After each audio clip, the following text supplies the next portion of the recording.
Puji Tuhan, mari kita akan bersama-sama masuk pada kebenaran firman Allah. Saya akan mengajak kita bersama-sama membuka di dalam 1 Petrus 1 ayat ketiga sampai yang kelima.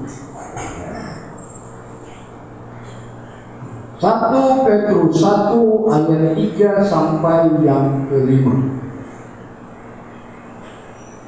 Kalau sudah mendapatkan, mari kita akan bersama-sama melihat dan memperhatikan bunyi daripada kebenaran firman Tuhan.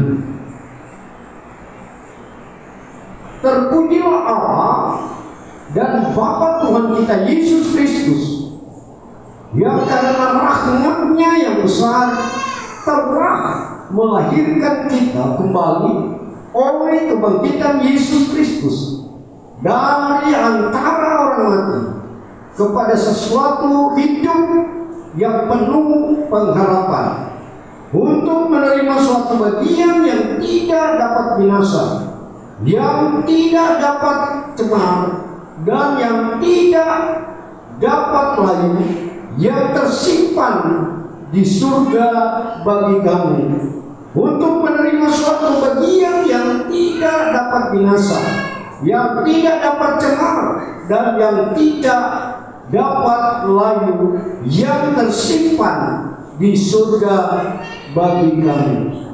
Puji Tuhan, di dalam pembacaan kita ini kita melihat bahwa ada 3 hal yang dapat kita perhatikan di sini, yang tentunya setiap umat Tuhan harus mengalami hal tersebut dalam kepribadian setiap sidang jemaat Tuhan. Yang pertama di situ kita melihat tentang berbicara pengharapan.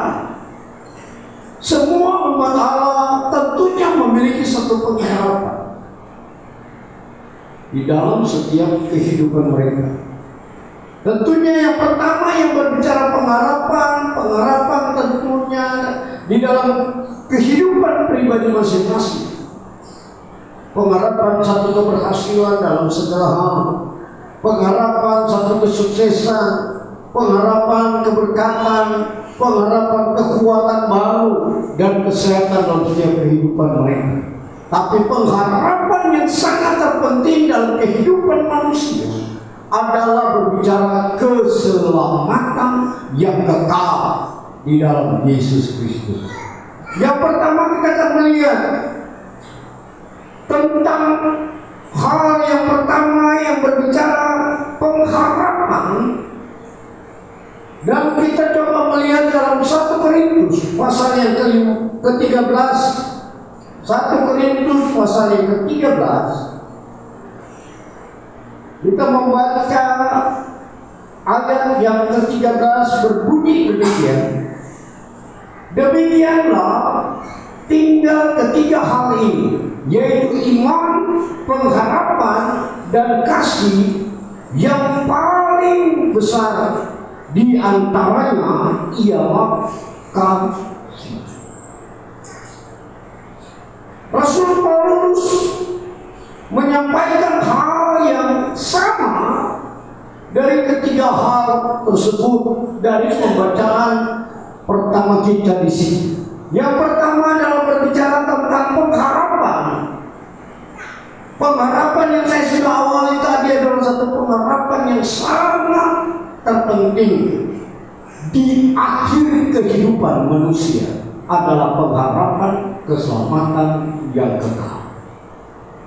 Selama di dunia ini jelas dijamin. Saya katakan, kalau surga yang diberikan kepada umatnya, tentunya apa yang menjadi kebutuhan daripada umatnya di dunia ini pasti dijamin oleh Dia untuk dialami dalam setiap kepribadian manusia.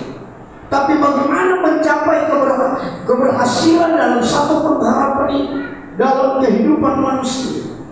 Coba kita melihat di dalam Roma pasal 5 ayat 5. Roma pasal yang ke-5 ayat 5 berbunyi demikian. Dan pengharapan tidak mengecewakan, karena kasih Allah telah dicurahkan di dalam hati kita oleh Roh Kudus yang telah dikaruniakan kepada kita. Dikatakan ayat ini, dan pengharapan dari Tuhan tidak mengecewakan. Pengharapan kepada manusia seringkali bisa mengecewakan kita. Hari ini bisa berkata A dan besok bisa berkata B. Tetapi pengharapan dalam ayat ini dikatakan pengharapan di dalam Tuhan kita Yesus Kristus tidak pernah mengecewakan. Bagaimana pengharapan yang kita harapkan, yang tentunya saya katakan pengharapan setiap umatnya agar hidup diberkati, agar hidup sukacita, agar hidup dalam kelimpahan, hidup dalam segala keberkatan. Tentunya ada persyaratan yang manusia, umatnya yang harus dikerjakan di dalam kehidupan mereka. Persyaratan yang harus dikerjakan manusia itu kita lihat dalam Ulangan pasal yang ke-8 ayat pertama, kedua. Maka di sana kita memperhatikan inilah yang menjadi persyaratan yang harus dilakukan oleh setiap umat Allah, oleh setiap orang yang beriman, oleh setiap orang yang percaya, termasuk kita sekalian yang ada saat ini. Yang dikatakan di dalam Ulangan 28 ayat 1, apa yang dikatakan di sana? Jika kita baik-baik mendengarkan suara firman Allah dan melakukan segala yang diperintahkan kepada kita, maka dikatakan segala berkat ini menjadi milik kita. Bahkan dikatakan kita keluar masuk kota, desa, kemanapun kita pergi, kalau kita hidup sesuai dengan apa yang dikehendaki Allah dalam kehidupan kita, maka semua janji ini menjadi milik kita sebagai umat. Bahkan dikatakan di dalam ayat yang ke-8 saudara membaca di sana, ini menjadi satu janji kepada setiap umat yang menaruhkan pengharapan kepada Allah yang di dalam Yesus Kristus. Dikatakan dia membuka tingkap-tingkap langit dan mencurahkan berkat kepada umat yang tentunya yang melakukan apa yang dikehendaki Bapa di surga. Dikatakan dalam Ulangan 21 ayat 1 dan 2 itu. Dan pengharapan yang mereka akan capai ketika mentaati apa yang dikatakan oleh Keluaran 23 ayat 25. Apa kata daripada Keluaran 23 ayat 25 tersebut? Ialah harus mereka melakukan ibadah yang Tuhan kehendaki, ibadah menurut cara manusia. Cara manusia bisa gagal, tapi cara Allah tidak pernah gagal. Coba kita melihat ayat ini dan coba kita memperhatikan makna dan janji dari Keluaran 23 ini. Ketika kita berada dalam satu peribadatan yang sesuai kehendak Bapa, di peribadatan sesuai kehendak firman itu, maka dikatakan diberkati kebutuhan kita, berbicara tentang roti dan makanan minuman kita, berbicara tentang finansial dan segala kebutuhan umat Allah, berbicara tentang aktivitas mereka diberkati oleh Allah. Bahkan bagian yang terakhir dari ayat itu, dijauhkan dari segala penyakit dalam kehidupan mereka. Saya selalu berkata penyakit yang dimaksud di sini berbagai permasalahan. Itu menjadi satu konsep penyakit di dalam hal ini. Jadi berbagai cara yang seringkali menghambat kita untuk diberkati, menghambat kita untuk sukses, itulah satu penyakit. Tapi kalau kita hidup dan melakukan kehendak Bapa di surga sesuai dengan apa yang dikatakan dalam Ulangan pasal 28 ayat 1 itu, maka keberkatan itu akan dialami. Dan inilah yang menjadi pengharapan semua manusia. Siapapun dia, apabila ditanya pengharapan mereka dalam segala aktivitas tidak pernah gagal. Pengharapan mereka dalam segala hal, tentunya ingin berhasil, ingin sukses. Tapi kalau mereka tidak mengandalkan Tuhan dalam kehidupan mereka, kegagalan yang banyak kali dicapai. Banyak kesaksian-kesaksian daripada mereka yang benar-benar menaruhkan pengharapan kepada Tuhan. Yang selalu kita dengar kesaksian-kesaksian mereka yang mengutamakan Tuhan, bagaimana mereka mengalami keberhasilan. Baik dia seorang pembisnis, seorang pengusaha, dulu dia tidak menaruhkan pengharapan penuh kepada Tuhan. Mereka hanya melakukan menurut logika, menurut caranya, dan yang dialami adalah kegagalan dan kekecewaan. Tapi ketika dia menaruhkan pengharapan penuh kepada Tuhan dan dia melakukan apa yang berkenan kepada Tuhan, dia boleh merasakan bagaimana berkat dan janji Tuhan dialami dalam kehidupan mereka. Saya pernah saksikan bagaimana ketika seseorang membantu untuk penyelesaian pembangunan tempat ini. Ketika saya mengucapkan terima kasih, dan apa yang jawab dia terlebih dahulu, tunggu saya mau ngomong dulu dengan Pak Pendeta. Saya berterima kasih, dikatakan dia, karena Pak Pendeta mau menerima uluran tangan kami, dan setelah kami melaksanakan apa yang Tuhan berikan kepada saya untuk dikerjakan, saya melihat bagaimana campur tangan Tuhan luar biasa diberkati. Bahkan dia berkata yang sekian lama tidak terjual karena dia adalah silver, dan dia berkata kaget ketika datang orang-orang sekelompok mau mengambil kendaraan-kendaraan yang lama tidak terjual. Dia berkata ini karena melakukan apa yang menjadi kehendak Tuhan. Inilah kesaksian dari mereka yang mengalami bagaimana mereka mengharapkan sesuatu, uluran tangan dalam usahanya, tapi sebelumnya dia melakukan dulu apa yang berkenan kepada Tuhan, dan Tuhan menyatakan berkat dan janji Tuhan. Itu yang Tuhan inginkan dari kehidupan kita. Dikatakan dengan ketekunan dalam doa, dengan ketekunan dalam melakukan kebenaran firman Allah, dengan ketekunan kita beribadah kepada Dia, maka pengharapan itu pasti akan tercapai di dalam kehidupan kita. Kita coba membaca 2 Korintus pasal yang ketiga ayat yang ke-12 berbunyi demikian, karena kami mempunyai pengharapan yang demikian, maka kami bertindak dengan penuh kebenaran. Pengharapan yang demikian dikatakan mereka taruhkan kepada Tuhan dengan penuh keyakinan dan hidup sesuai dengan kebenaran Allah, melakukan kebenaran Allah, melakukan yang menyenangkan hati Allah, sehingga apa yang diharapkan dia tidak pernah gagal. Pengharapan kepada Tuhan Yesus Kristus membawa kebenaran dan menjadi satu kesaksian di dalam keberhasilan ini. Karena Tuhan bukan manusia. Manusia bisa ingkar janji, tapi Tuhan kita tidak pernah ingkar janji. Kita lihat di dalam Ibrani pasal yang ke-10. Coba kita membaca di dalam ayat yang ke-23.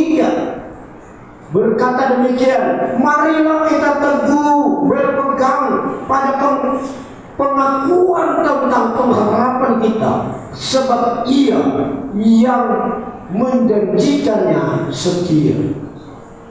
Dikatakan supaya kita berpegang pada pengakuan tentang pengharapan, karena Dia berjanji, Dia setia. Manusia bisa tidak setia terhadap janji, tetapi Tuhan tetap setia kepada janji-janji. Ketika kita melakukan apa yang berkenan kepada Dia, Dia pasti setia melakukan apa yang menjadi janji Dia terhadap umatnya. Yang kedua, kita melihat tentang iman. Coba kita membaca Kolose 1 ayat yang ke-23. berbunyi demikian. Yang kedua berbicara tentang iman. Sebab itu kamu harus bertekun dalam iman, tetap teguh dan tidak bergoyang, dan jangan mau digeser dari pengharapan Injil yang telah kamu dengar dan yang telah dikabarkan di seluruh alam di bawah langit, dan yang aku ini Paulus telah menjadi pelayannya. Di sini penekanan daripada Rasul Paulus dikatakan, sebab itu kamu harus bertekun dalam iman. Yang kedua yang diharapkan tentunya kepada semua umat Allah, kepada semua jemaat Tuhan, memiliki iman yang kokoh, iman yang kuat. Ialah beriman kepada janji Tuhan kita Yesus Kristus. Karena Dia yang punya segala-galanya dan Dia yang berjanji. Dia tidak pernah ingkar janji. Dia adalah Allah, Dia adalah Tuhan. Dikehendaki oleh firman Allah bertekun dalam iman. Iman kepada siapa? Tentunya kepada Tuhan kita Yesus Kristus, Allah yang menjadi sumber dari semua kebutuhan manusia. Dan dikatakan dalam 1 Tesalonika 1 ayat yang ketiga, sebab kami selalu mengingatkan pekerjaan imanmu, usaha kasihmu, dan ketekunan pengharapanmu kepada Tuhan kita Yesus Kristus di hadapan Allah dan Bapa kita. Ini penekanan kebenaran firman Allah disampaikan supaya kita benar-benar berusaha tetap iman, tetap beriman, tetap penuh pengharapan, tetap setia untuk mencapai apa yang menjadi janji Allah dalam kehidupan kita. Saya katakan tadi, janji manusia bisa gagal, bisa mengecewakan, tapi Tuhan kita tidak pernah mengecewakan. Dia menepati janji dalam setiap kehidupan kita. Orang benar tentunya berdasarkan kebenaran firman Allah, dia akan hidup oleh iman. Iman kepada Yesus Kristus Tuhan. Kita melihat dalam Roma pasal 5 ayat 1. Sebab itu kita yang dibenarkan karena iman, kita hidup dalam damai sejahtera dengan Allah oleh karena Tuhan kita Yesus Kristus.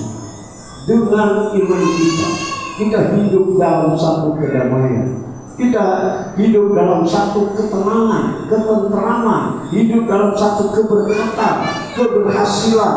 Kenapa?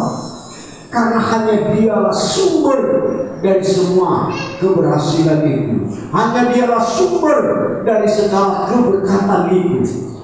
Dunia ini adalah milik Dia, bukan milik siapa-siapa. Dunia ini adalah diciptakan oleh Dia.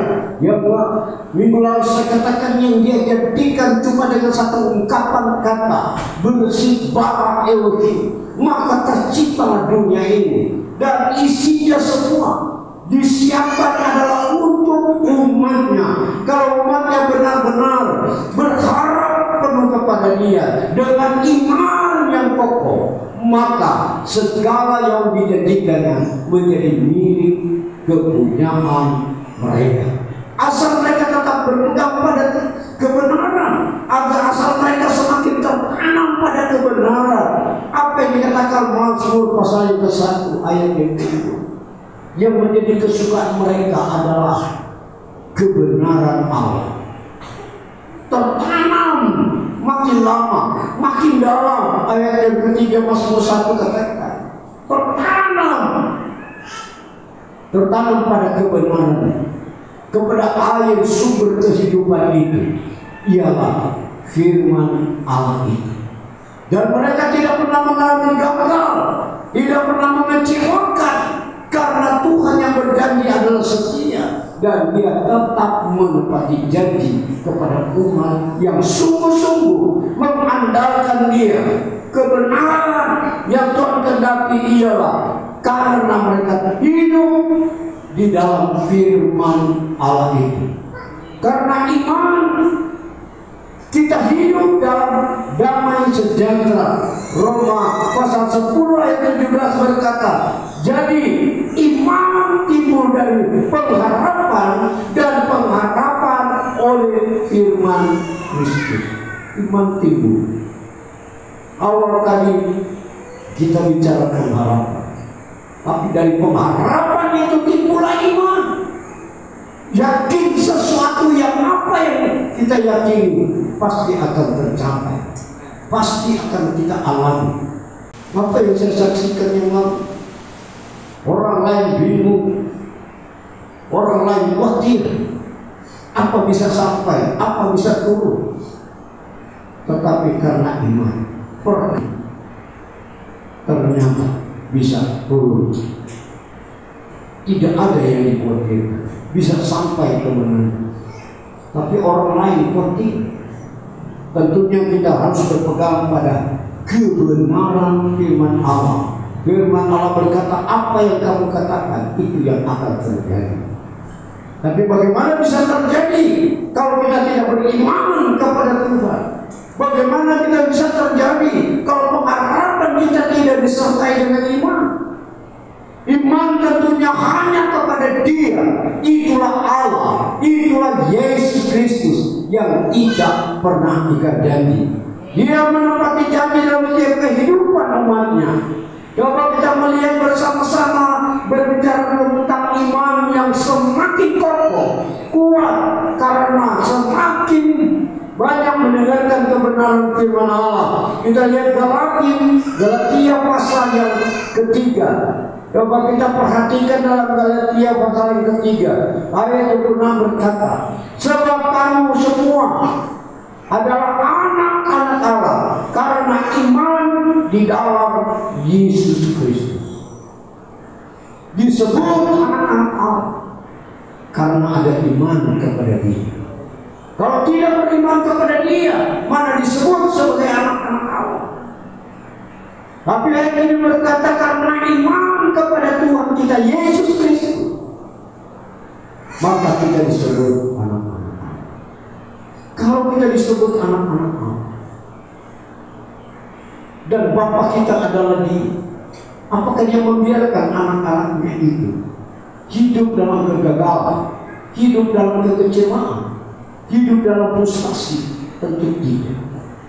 Karena Dia adalah Bapa kita. Dia pasti memperhatikan apa yang menjadi kebutuhan kita. Pasti Dia tahu apa yang menjadi kebutuhan umat-umatnya, anak-anaknya, sesuai dengan janji firman Allah. Jadi mari kita tingkatkan iman kita kepada Yesus, bukan kepada hal yang lain.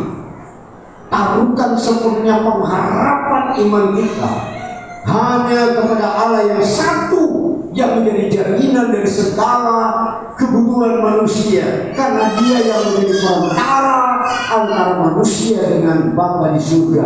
Di dalam 1 Timotius 2 ayat yang kelima jelas sekali di sana dikatakan, Dia yang menjadi perantara antara manusia dengan Bapa di surga, itulah Yesus Kristus. Jadi kalau kita sudah berada dan beriman kepada Dia, maka segala sesuatu yang kita harapkan pasti Dia akan mencurahkan kepada umat. Karena 1 Timotius 2 ayat 5 jelaskan, Dialah satu-satunya perantara antara manusia dengan Bapa di surga. Sesuatu yang dibutuhkan oleh kita di dunia ini, ketika kita memanggil Dia, menyebut nama Dia, ketika kita mengagungkan Dia, dan kita disebut sebagai anak-anak Allah, maka pasti akan diperhatikan apa yang menjadi kebutuhan kita.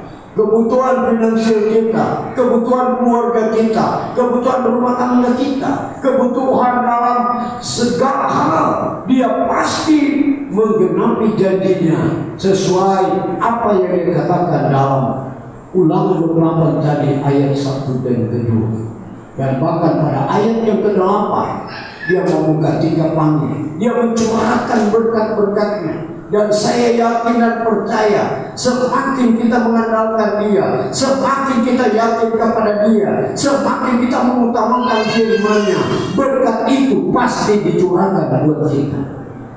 Kalau kita benar-benar mengandalkan Tuhan dalam hidup kita, jangan iman kita goyah, tapi biarlah kita yakin, kita percaya bahwa Allah yang kita sembah tidak pernah ingkar janji. Dia adalah Allah, bukan manusia. Kata Bilangan 23 ayat 19. Apa yang difirmankan, Dia tidak pernah ingkar janji, karena Dia bukan manusia. Dia adalah Allah. Kalau saudara baca dan renungkan dalam Bilangan 23 ayat 19, dan itu menjadi pegangan saya selalu. Dan selalu saya berkata, Tuhan, Engkau bukan manusia, Engkau Allah. Engkau yang mendirikan dunia ini ada. Dan pengharapan iman saya hanya kepadamu. Dan apa yang Dia kehendaki kita lakukan, dan apa yang dijanjikan Dia akan menjadi milik kita. Karena Dia bukan manusia. Yang ketiga adalah puncak dari pengharapan dan iman kita adalah kasih. Kasih kepada siapa? Kasih kepada manusia kita gagal. Kasih kepada siapapun di dunia ini itu hanya sebentar, dan ada kalanya mengecewakan. Tetapi yang kasih kita kepada Allah tidak pernah mengecewakan. Dia tetap menepati janji. Kita lihat di dalam Matius pasal yang ketiga ayat 17 berbunyi demikian. Lalu terdengarlah suara dari surga yang mengatakan, inilah anakku yang kukasihi, kepadanya aku berkenan. Kasih Bapa mengirim anaknya yang tunggal dikatakan dengan tujuannya untuk datang kepada umat kepunyaannya, supaya umat kepunyaannya tidak gagal dalam segala hal, supaya umatnya tidak masuk pada penghukuman yang kekal. Dia datang, dia serahkan nyawanya karena Dia mengasihi umatnya, supaya setiap umatnya yang percaya kepada Dia tidak melainkan memperoleh kehidupan yang kekal. Itulah kasih Bapa terhadap anaknya, dan kasih anaknya Yesus Kristus kepada umatnya. Dia rela mati di kayu salib supaya kita memperoleh kehidupan yang kekal, yang tidak pernah membawa kegagalan dalam kehidupan kita. Yohanes pasal yang ke-1 ayat 14. Ayat ini tentunya kita sudah bolak-balik mendengar dan tahu bahwa firman itu dikatakan telah menjadi manusia dan diam di antara kita, dan kita telah melihat kemuliaannya, yaitu kemuliaan yang diberikan kepadanya sebagai anak tunggal Bapa, penuh kasih karunia dan kebenaran. Firman ini biarlah kita renungkan. Allah itu begitu besar kasih-Nya terhadap kita semua. Dan Tuhan menuntut supaya kita juga mengasihi Dia lebih dari segala sesuatu. Ketika kita mengasihi Dia dengan sepenuh hidup kita, maka segala janji Dia akan menjadi milik kita. Bahkan Keluaran 19 ayat yang kelima, orang yang mengasihi Dia dan melakukan kebenaran firman Allah menjadi nilai yang berharga, nilai yang tidak mengecewakan. Saya yakin kalau kita menjadi nilai yang berharga di mata Tuhan, Dia tidak pernah akan mengecewakan kita. karena nilainya sangat tinggi. Yang saya katakan dalam bahasa Ibrani, segula Adonai adalah berbicara nilai yang termahal. Itulah mereka yang menjadi pelaku firman Allah. Itulah yang mereka yang mengandalkan Dia. Mereka memiliki pengharapan, iman, dan kasih dalam kehidupan mereka. Mereka tidak pernah akan gagal. Dan ini saya pegang. Dan memang untuk kita mengalami janji-janji itu harus melewati proses demi proses demi proses. Di dalam pembentukan kita, adakah kita tetap berada pada pengharapan? Adakah kita tetap berada kepada iman kepada Dia? Adakah kita tetap memiliki kasih dan mengasihi Tuhan? Proses ini yang menentukan ke depannya hidup seseorang. Kalau dia benar-benar menunda proses ini, saya percaya kuasa Allah pasti dinyatakan. Berkat Allah pasti dialami.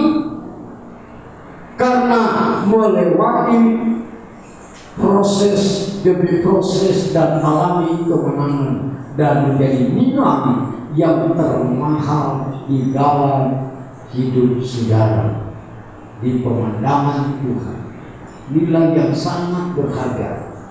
Jadi mari kita taruhkan pengharapan kita, hidup kita ini sepenuhnya untuk mengasihi Tuhan. Jangan sekedar kita hanya datang beribadah. Selalu saya tekankan itu. Tapi kalau kita datang beribadah, taruhkanlah penuh pengharapan kepada Dia.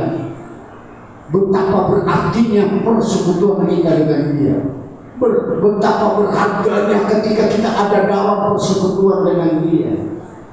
Karena Dia berfirman, 1-2 orang pun ketika membicarakan kebenaran firman Allah, Dia ada di sana. Apalagi kita sekian banyak.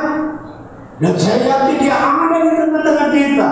Mari ketika hari ini kita miliki bersama, taruhkanlah pengharapan sepenuhnya hanya kepada Yesus Kristus, dan imanmu hanya kepada Dia yang menjadi sumber dari segala kebutuhan kita, dan kasihlah Dia dari segala-galanya.